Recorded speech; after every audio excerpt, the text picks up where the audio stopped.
Kita lanjut sedikit lagi analisa apakah akan terjadi Perang Dunia Ketiga yang dimulai dari Ukraina. Dalam seminggu terakhir ada kabar bahwa beberapa mahasiswa India, Amerika, dan beberapa negara mahasiswanya meninggal akibat serangan udara di Ukraina yang sudah menginjak di hari ke-20. Begitu juga gedung konsulat Slovenia di Kharkiv kena bom. Kemudian Presiden Ukraina Zelensky mengizinkan foreign fighter, atau dalam hal ini dijelaskan adalah pejuang dari negara lain, yang sejauh ini adalah pihak swasta. Namun kehadiran pihak swasta bernegara asing non-Ukraina ini pertanda menyeret bangsa lain mulai berperang di Ukraina. Kemudian Rusia menyerang dan menguasai pembangkit listrik tenaga nuklir terbesar di Eropa, yang hal ini bisa membahayakan seluruh Eropa. Banyak negara Eropa dan sekitar Ukraina, kalau kepentingan negaranya atau nation interest negara tersebut terganggu, atau ada rakyatnya menjadi korban perang Ukraina, untuk menunjukkan kedaulatan atau sovereignty bangsa dan negaranya, kemungkinan akan bertindak membalas. Mereka saat ini menjadi waspada dan bersiap perang demi menegakkan kedaulatan bangsa dan negara tersebut. Kemudian NATO mulai mendeploy tentaranya di Eropa Timur, khususnya di Polandia. Dunia menjadi waspada. Eropa Barat misalnya,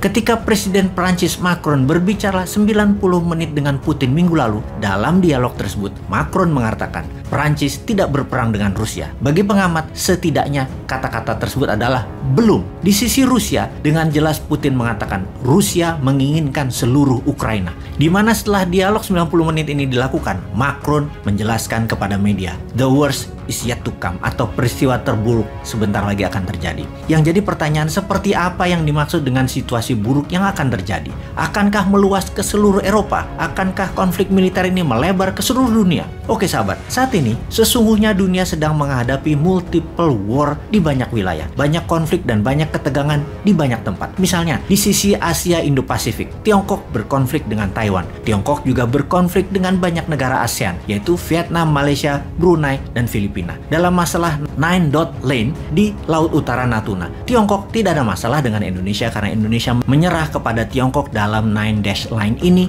di Laut Utara Natuna tersebut. Kenapa? Karena Indonesia takut tidak ada investasi masuk ke Indonesia. Jadi Indonesia memilih diam dalam urusan konflik di Laut Natuna Utara. Tiongkok juga berkonflik dengan India, terutama dendam lama India ke Tiongkok sejak tahun 1962.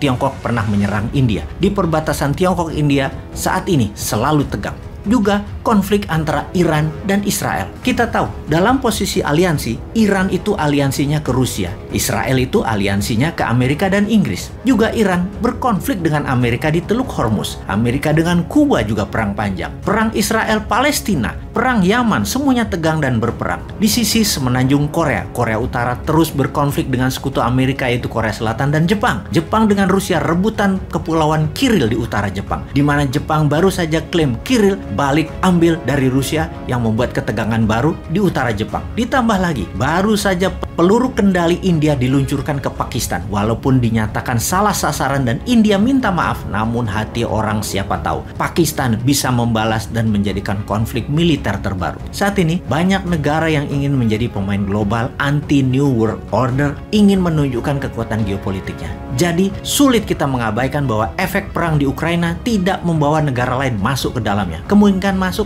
besar. Satu hal lagi yang mengerikan, kalau benar-benar terjadi perang dunia ketiga, yaitu pasti menyertakan bom nuklir. Kalau perang dunia ketiga benar terjadi, pasti bom nuklir digunakan dan diledakkan. Saat ini ada 9 negara mempunyai senjata nuklir di tangannya. Amerika, Rusia, Perancis, Tiongkok, Inggris, Pakistan, India, Israel, dan Korea Utara. Satu lagi yang ke-10 adalah Iran. Iran mempunyai keterampilan yang sama memproduksi bom nuklir, tapi belum saat ini. Jika di total ada 13.000 hulu ledak nuklir di tangan negara-negara ini. Senjata sebanyak itu cukup, bahkan lebih dari cukup untuk memusnahkan seluruh umat manusia dan membuat dunia menjadi kiamat. Rusia sudah mengancam akan menggunakan nuklir dan membuat pasukannya siaga 1 untuk menggunakan nuklir, di mana Amerika serius sekali menanggapi ancaman tersebut sehingga ICBM, Intercontinental Rudal Ballistic Missile, mulai disiagakan dan dites agar juga siaga 1. Sungguh, Dunia tidak akan kuat menanggung efek perang nuklir. Apapun cerita ini, semua tidak ada yang mengetahui kemana arah perang sesungguhnya. Apakah ini semua menjadi pengawal perang dunia ketiga?